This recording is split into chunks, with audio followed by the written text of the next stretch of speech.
C'est drôle que tu dis ça parce que moi, là, je me pose souvent une question que je pose au monde autour de moi. Puis je suis comme. Parce que moi, il y a 3 ans et demi, j'ai perdu mon meilleur chum. Pour vrai? Ouais. D'un accident banal, genre de vélo. Parce qu'il faisait genre du vélo de vitesse. Puis il est tombé sur la tête, genre avec un casque puis tout le kit.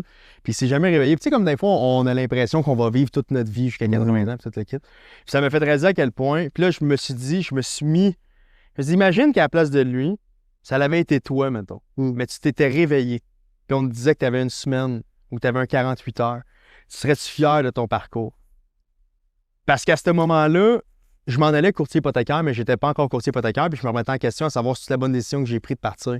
Puis c'est comme si j'avais à me réveiller, je serais bien plus content d'avoir au moins essayé de me rendre à ma destination que de dire qu'est-ce que ça l'aurait donné si j'avais essayé. Tu sais. Ouais. Fait qu'à chaque fois que j'ai des décisions soit difficiles à prendre ou que je suis pas sûr ou whatever, je suis comme ouais, mais mettons, même si ça fait, même si ça marche pas, là, mais que tu sois sur ton lit de mort parce qu'un jour ça va arriver, là, tu vas-tu te dire we fucking made it. Ou tu sais, genre, on a essayé de, mettons, tout faire.